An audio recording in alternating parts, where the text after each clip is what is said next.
of an eagle when she flies. Karen, what day today? Today is Turning on the world when she smiles 10th on March? my soul as I lay Okay, down. today is 10th March. Even Monday. as the And we colors go of the together with sunshine Karen and the shadows to of her eyes. West Texas. City, small, Walking city in the of morning, feeling of her fingers on my That's skin. my driver. Karen. Wiping out the traces of the people and places that I've been. This is hill country. Teaching me that yesterday was something that I never thought of trying. Talking of tomorrow and the money, love time we had to spend. Small city Loving of her was Pine. easier than Yes, it's anything before I'll Marfa. ever They do just again. flew through. Yes, small city.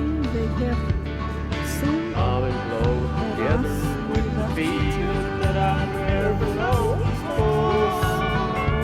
In my time, small Texas city. she ain't ashamed of your woman, or afraid to be a friend. Market. I don't know of answers, easy way of jumping every door in my mind. Dreaming was Interesting. so easy as believing I would never go again. Mountain. Interesting. Shape. Loving her was easier than anything I'll ever do again. Loving her was easier than anything I'll ever do again.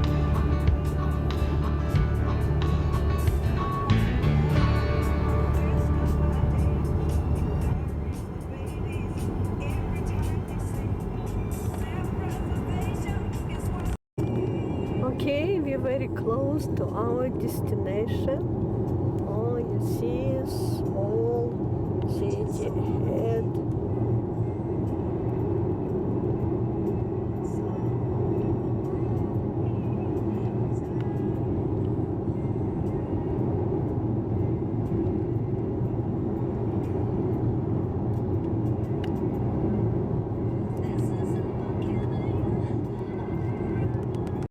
five nights. It would be вот, 1600. вот такая лесенка на второй этаж. Вот этот. That is the two options. There's 1600, and I believe there is 1800. Oh, no. That's all. No, no. No, okay, no, I was wrong. So there's 1600 and there's 1100. The price changed. Well, 1100 sounds better than 1600. Yeah, no, the price changed. Okay, here's what you need to do, Karen. Drive by those hotels. Take a look.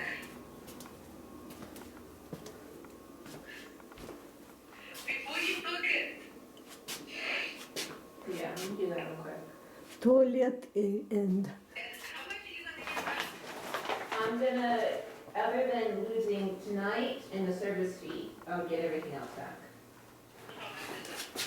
So I spent roughly almost 1,000. It was like 150 a night.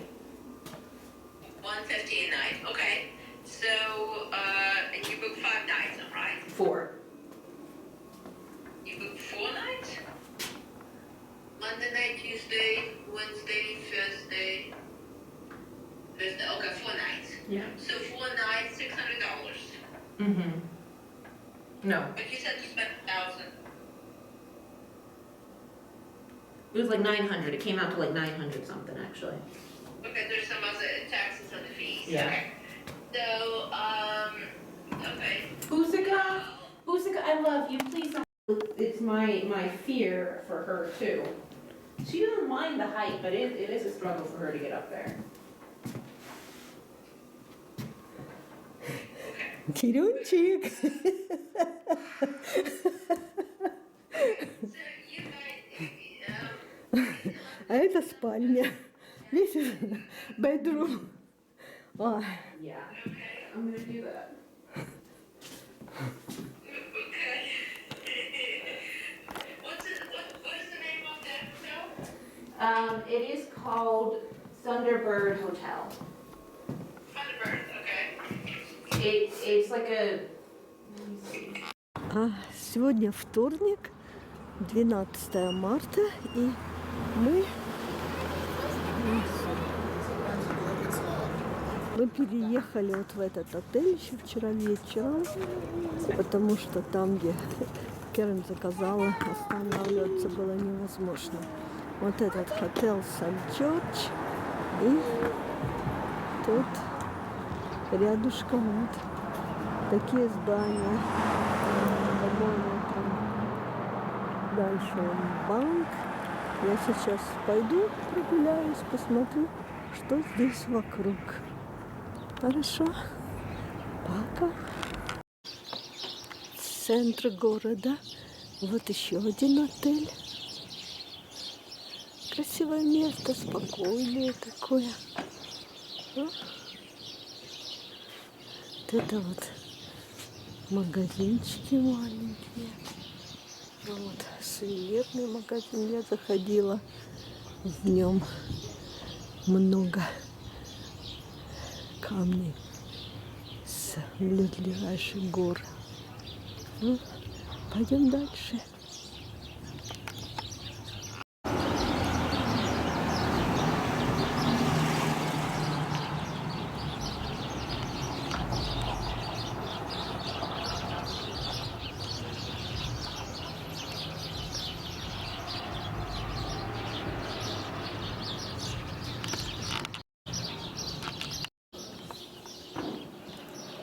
Вот такая улочка здесь, узенькая. Все, конечно, старенькая. Ну вот. Ой. Вот еще одни улицы.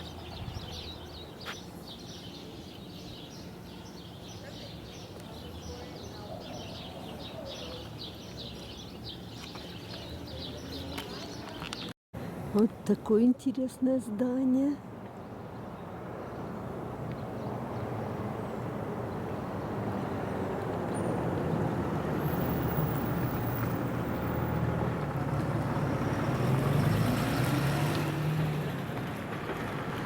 Вот тут такое. Это, наверное, государственное какое-то учреждение. Вот такой вход. Вот там дальше.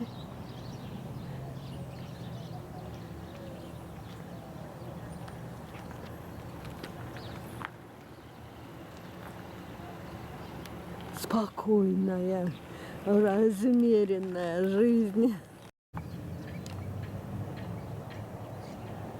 Вот водонапорная башня, я так думаю, с надписью Марфа. Вот здесь вот здание. Интересное здание с этой стороны. Вот там.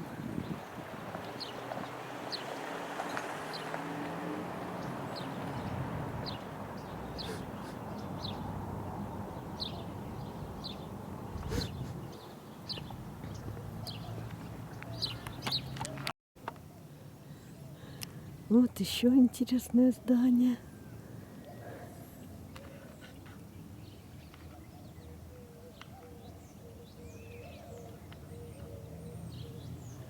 И тишина, и почти нету прохожих. Маленький городок, и почти никого нет на улице. Интересно, как тут. Сегодня вечер вторника, и мы приехали вот на эту площадку, чтобы увидеть игру света. Это здесь случается, правда, не каждый день, Но мы надеемся, что сегодня мы это тоже увидим. Вот это такая обсерватория построенная. Вон люди уже, вон Керен там сидит. Люди уже готовы, ожидают. Как только солнце сядет, сразу же должна возникнуть игра света. Вот это там горы вдалеке. Красивое, спокойное место. Давайте посмотрим, что тут еще есть.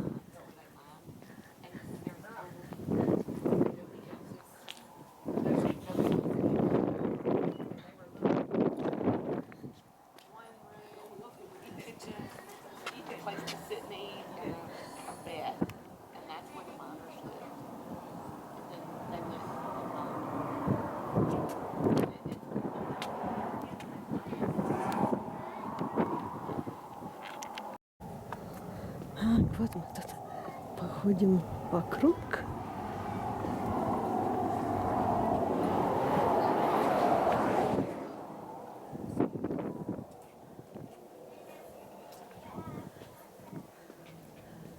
Солнышко еще не село, луна светит ярко. Вот. Сейчас посмотрим, что тут происходит у нас. Красиво здесь. И тишина. Очень тихо здесь. Там дорога машины едет. Вон там луна. Где там у нас луна? Не найти луну. Вон она.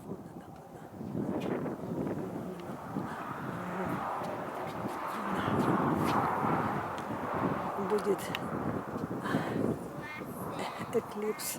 Забыла, как затмение Луны в пятницу.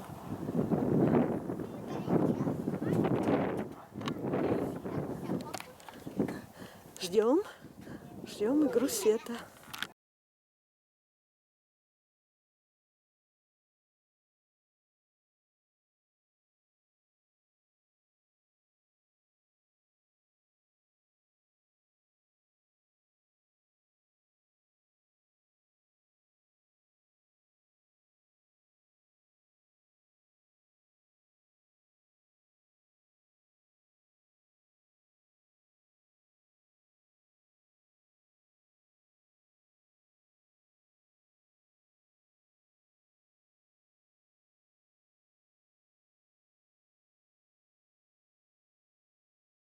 Okay, today is Wednesday, 13?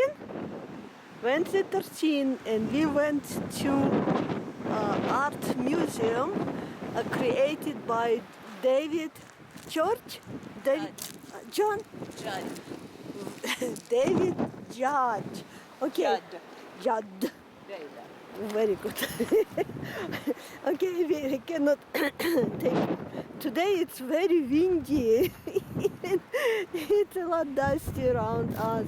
But this is like all that installation, that buildings you see, and that other buildings. It's very interesting installation, and I'm going to write story about this.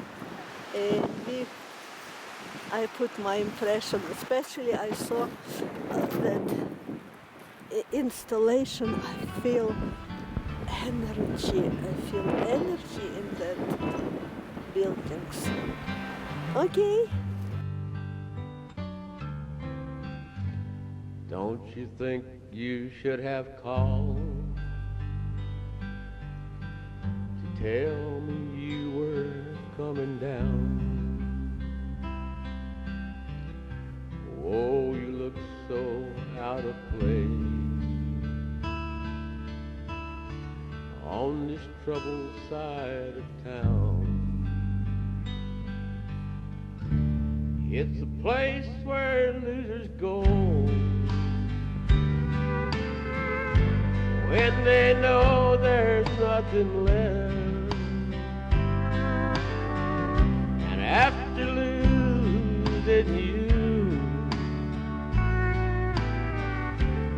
I just lost my will to live. Do you believe me now? I told you time and time again, my heart and soul is in your hands. Do you believe me now? Do you believe me now? Look at the living, dying crew. I ain't nothing without you. Do you believe me now? I don't know what changed your mind. I won't ask if this is real. I don't know if it's a dream. I only know how good it feels. Сегодня 13 марта, четверг, и мы едем смотреть обсерваторию. Вот эта дорога. Вот это продолжение этого городка. И вот 36 миль отсюда мы будем там, где надо. Вот такая природа. Вот такая природа за окном. Пустыня. Ничего там не растет.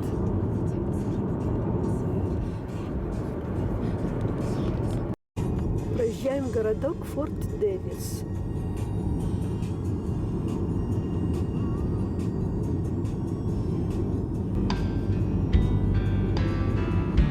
If you could find it in your heart to say the fire for me still burns, I'd find a place to turn around. Down this road of no return. Do you believe me now? I told you time and time again, my heart and soul is in your hands. Do you believe me now? Do you believe me now? Look at the living, dying crew. I ain't nothing without you. Okay, now Do you believe me now? first Do step you to our tour believe in me Observatory. now? The Frank Bush Visitor Center. All around. Very high.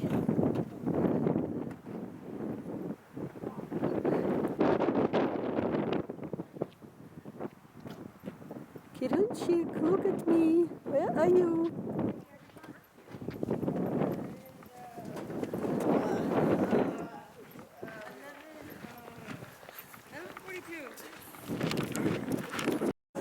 Вот мы внутри обсерватории. Вот здесь вот такая выставка. Вот. Это, я так понимаю, это лунная программа.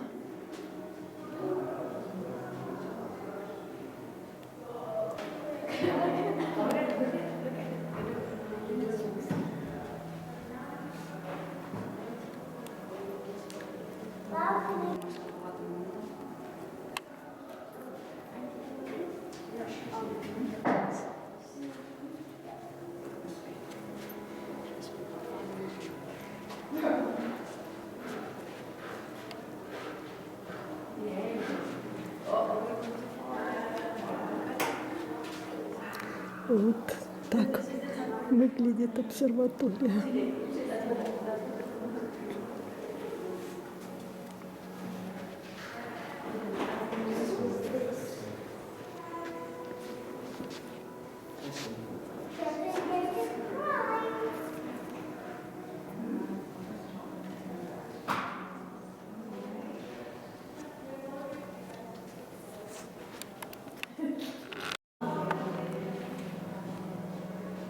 светлеет, солнышко поднимается.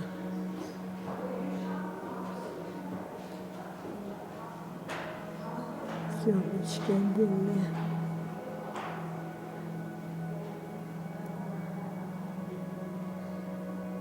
Совсем посветлело.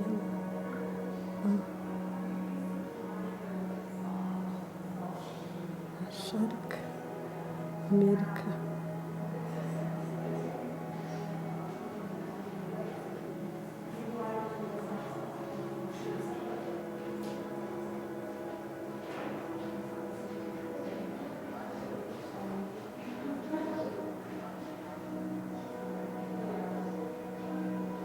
Техас.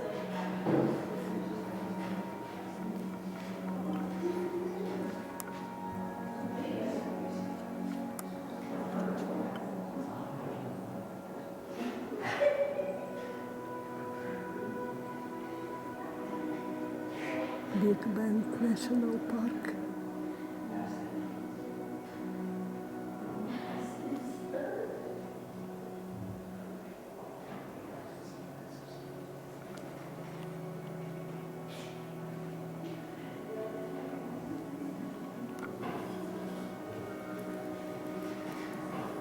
Какая красота.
Территория этой обсерватории.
О, вот на такой высоте мы находимся. Вон там так далеко внизу. Вон один маленький телескоп. А мы вот около большого телескопа.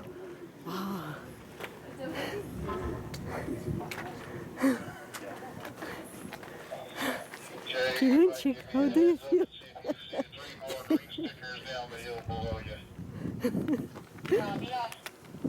Окей, мы вот святая святых в номере, там, где телескоп. Вот он так выглядит, эта комната. Вот этот телескоп. It's just historical. Yeah. Really proud of you. Yeah. Hey, Swift, let me get my goodies here.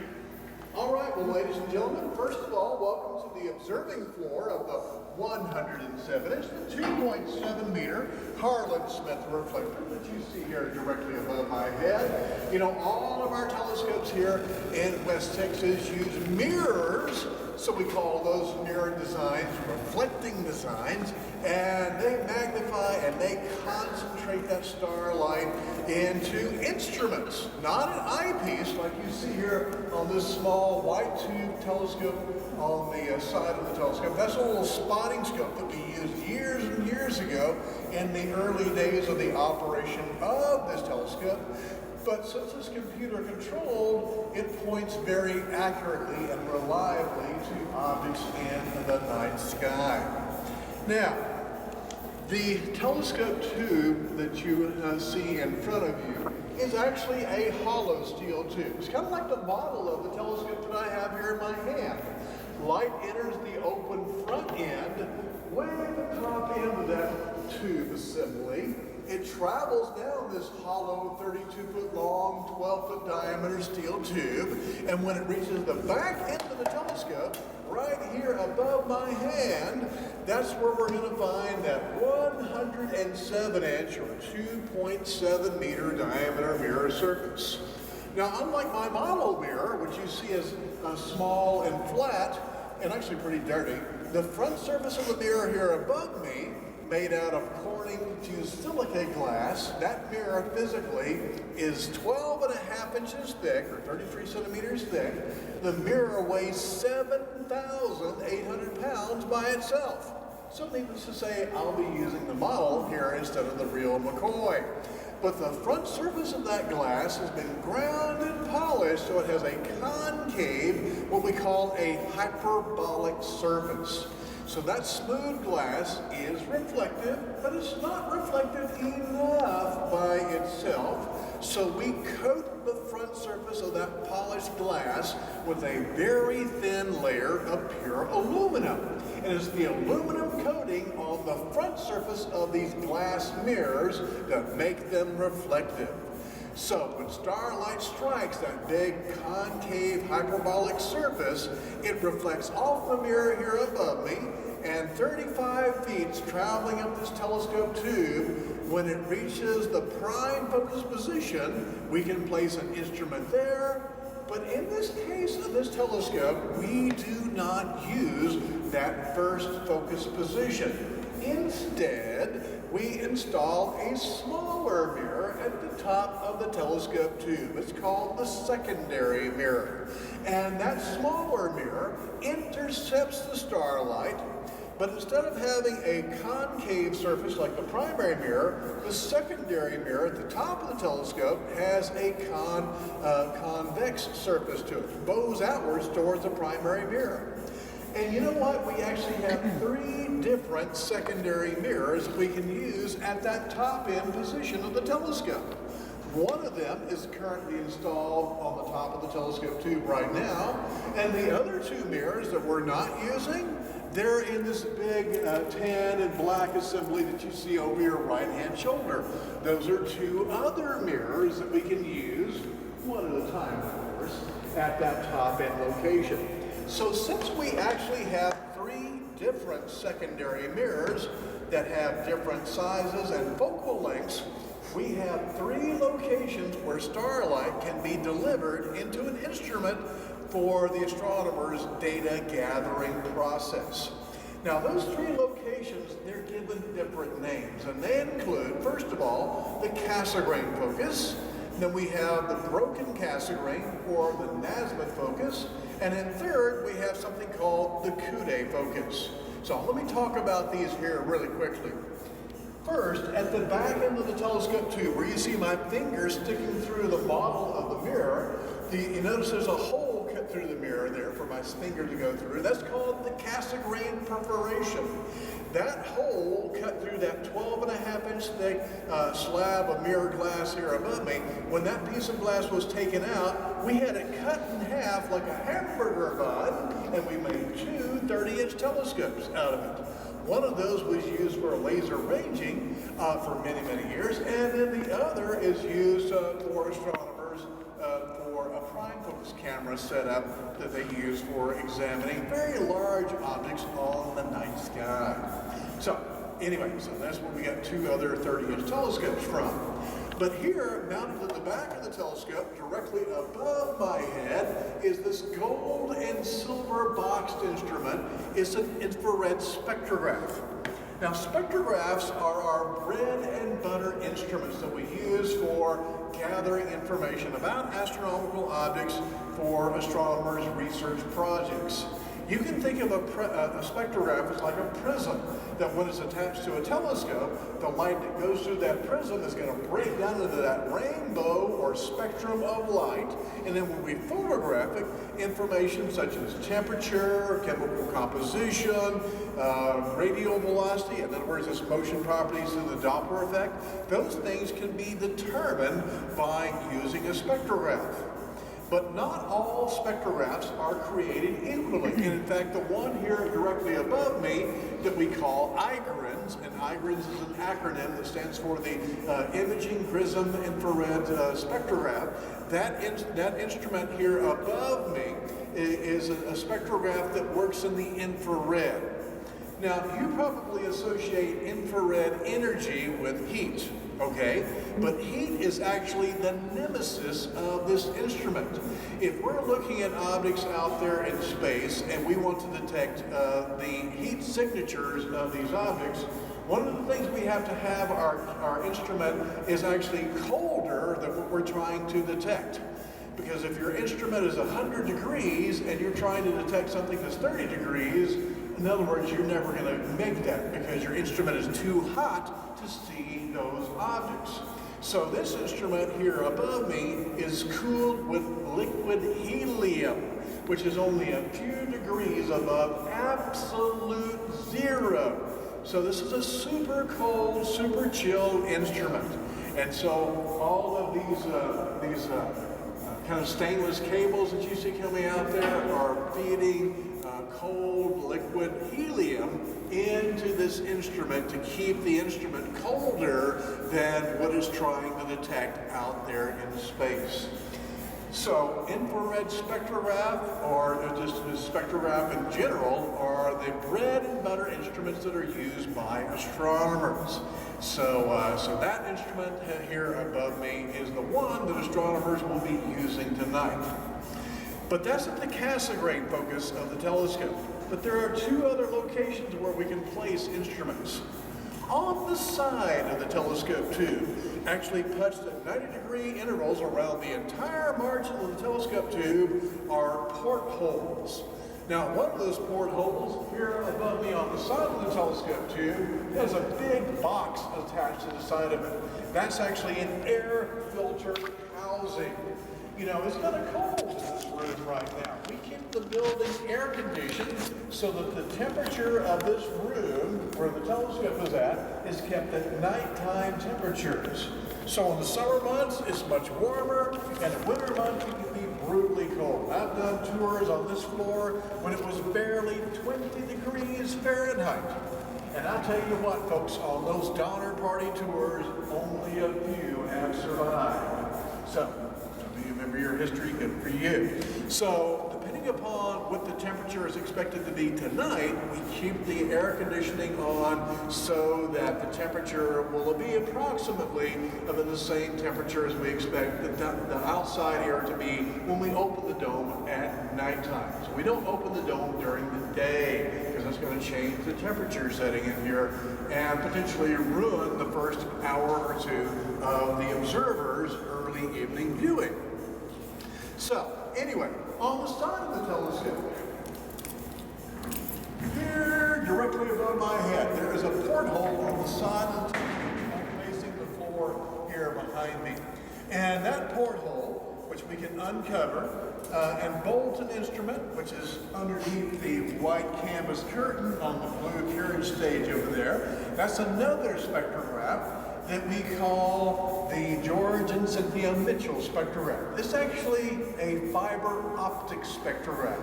And that fiber optic spectrograph, when it's attached to the side of the telescope, instead of looking at one object at a time, it can look at 246 optics at a time, because it has a fiber optic array that can look at a larger area of the sky and get 246 individual data points. Now, that instrument here behind me, when it's attached to the telescope, since it's on the side of the telescope tube, it is out of the light path that would normally exit out of the back of the telescope. So to get that starlight to reflect out to the side of the telescope, we have to place a third mirror in the tube. And that third mirror is actually a flat mirror. We call it the tertiary flat. Now that flat mirror can be turned around to face different locations on the side of the telescope and send starlight out to the instrument we have potentially bolted on the side of the telescope too. So this is where we actually get typically our widest field of view and our lowest effective magnification. But we're not using that location right now because you'll notice there's a high-tech trash can lid covering up that hole, so we're not using that. Now, on the fourth floor here below us, on the fourth floor of this building, there is a third instrument. It's called the Robert Tull Coude spectrograph. It is the highest resolution spectrograph ever built in the world, even to this day. And even though it was built back in the 1960s, remains at this point the highest resolution spectrograph in the world for astronomers to use. So needless to say, not only do astronomers from the University of Texas use this spectrograph, but astronomers from all over the world come out here to use this specialized spectrographic instrument. But since the telescope is on the 5th floor of the building and the Coude spectrograph is on the 4th floor of the building, how do we get that starlight from the telescope into the room below us? Well, thanks for asking. So, the telescope here above me weighs in at about 80 tons, so it's a very heavy instrument. It is attached to an axle that is directly above my head here. Let me point that out for you. So this axle directly above me that I'm pointing out over my head up there, that's the polar axle. That axle is held up by two unequally tall black concrete piers. The one that I'm closest to over here, that's the north pier. I think you can probably understand what we call this one, the south pier over here to our left. So that axle that the telescope is attached to is pointed exactly north and south.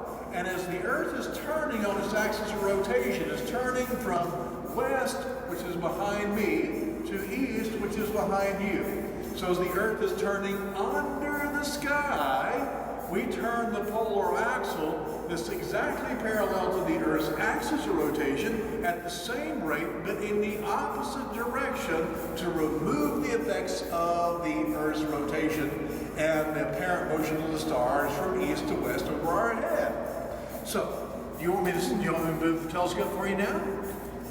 I can't hear you. Yes. All right. Okay.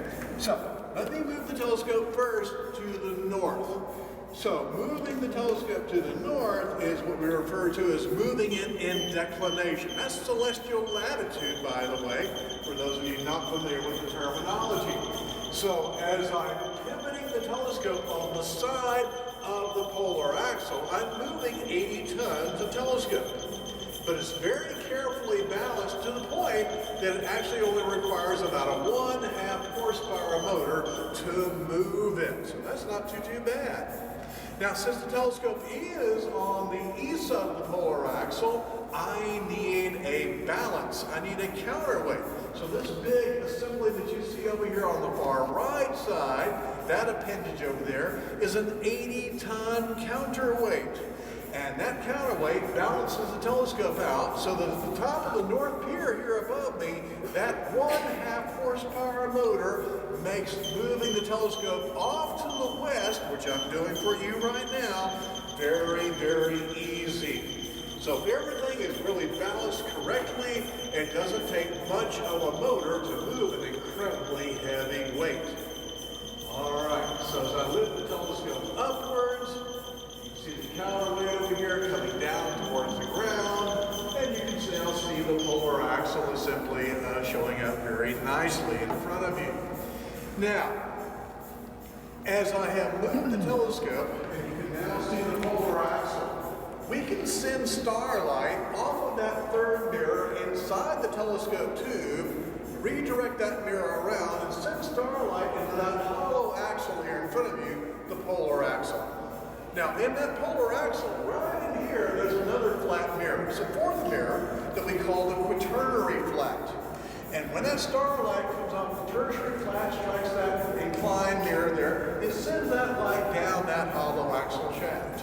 It goes through the nice, warm, comfortable control room behind my colleague Jeff over here. It goes through the floor, strikes a fifth mirror, another flat mirror, on that fourth floor. So that third instrument here right below our feet, called the Coude spectrograph, can there analyze that light at the highest effective magnification. So that is the instrument that we will be using here in days ahead. Not right now. All right, now let me turn the roof of the building here for you a little bit and wrap up my program. Now, you probably noticed that there's a break in the floor here in front of me, where that green stripe is at. This floor actually does move. So you're on the safe floor, I'm on the unsafe floor. Go figure. Anyway, so this floor is actually a hydraulic service elevator floor. I'm not going to move it for you today, but this floor can lift upwards or go downwards. It's at its lowest point right now. So we can roll instruments onto the floor, lift them up to the telescope, and basically service or install or remove those instruments that we have on the back or the side of the telescope, okay? Now, the roof of the building, which is this dome structure with all the lights in here, it turns. I'm not going to turn it all the way around, just a little bit here, so you can experience a little bit of dome rotation. The dome measures 76 feet in diameter. It weighs 220 tons, and it rests on 36 steel railroad car-like wheels, 2 of which are being driven right now by an 18 horsepower motor over there, and another one on the other side of the roof. So by turning this roof clockwise or counterclockwise, we can reposition the opening in the building, which starts at the very top of this roof and goes all the way over here behind the telescope in front of you. So I'm not going to go all the way around. I really just don't have time for all of that. So anyways, the dome coasts to a stop. I'll let it come to a stop, and then I'll use the computer to stow the dome and the telescope. So let me do that for you now. Wrap this tour up. Yeah. So since the telescope is computer controlled, I've got all my controls over here. This is the way the astronomers would use them. I'm going to tell the dome here via the computer to park the dome. And ask me if I really want to do that. Let's say yes, I do. I'm also going to tell the telescope to go back to the position where I found it earlier. And all I have to do is push onto a button. So now the telescope and the dome are both moving. Now at nighttime when we're observing the stars, the dome was opened up, the lights are turned off, the mirrors are uncovered, and they do get dirty as time goes by. So once a week, we'll take this big telescope and roll it over, pointing towards that red and gray boxes on there on the east wall, and we'll step into the telescope tube and actually spray the mirror down, not with Windex, that would harm the mirrors. We actually spray it down with dry ice snow. Carbon dioxide snow is used to clean our telescope mirrors. We use kind of like a big fire extinguisher-like device to deliver dry ice snow onto the mirror. but every few years we have to take the mirrors out of the telescope using a crane up here behind the curtain over our head, and we will take the mirrors out of the telescope, lower them through the bay doors on the other side of the room here behind me, take them down to the third floor where we strip and recoat the mirrors with a very thin layer of pure aluminum. So once the mirrors have been coated, we bring them back up to the telescope, reinstall them, realign the optics, and we're good to go for many more years to come. So those are some of the procedures that we do here in the operation of this telescope. Are there any quick questions here before we go? Well, if not, I hope you enjoyed the guided tour, and thank you for coming to see us. Please enjoy a self-guided tour of the hobby with telescope. Over there on the other mountain, we've got videos that play over there, so you can get an idea of what's happening with the telescope and its construction, all kinds of neat things over there.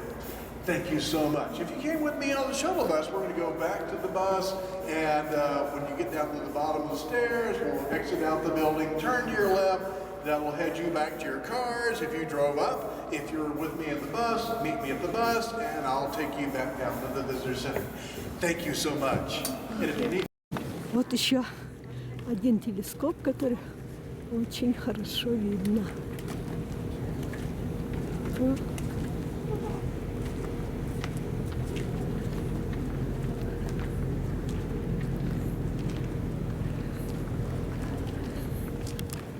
Пять этажей. Окей. Ну вот мы на такой высоте находимся. Вот там вот внизу еще один телескоп. Это один из ранних телескопов. Вот так здесь интересно. Мы на вот такой высоте. Ой, я сейчас возьму вот это вот этот вот. Вот мы на такой высоте находимся. Сейчас я сделаю фотографию. Окей. На. Вот так вот. Что я сделала? Сори.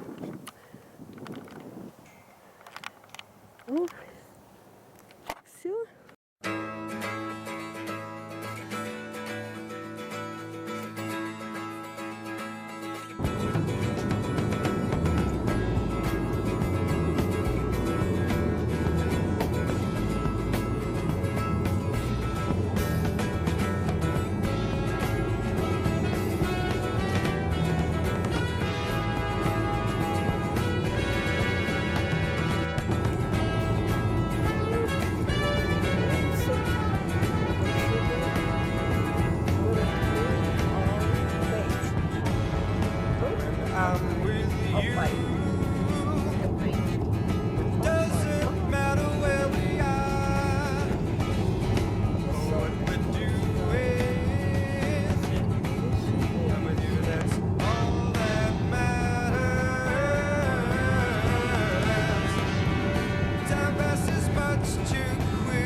Мы остановились в городке Texas.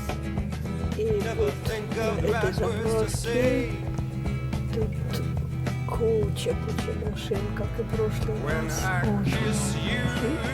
Мы сейчас закроемся и посмотрим.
just a star.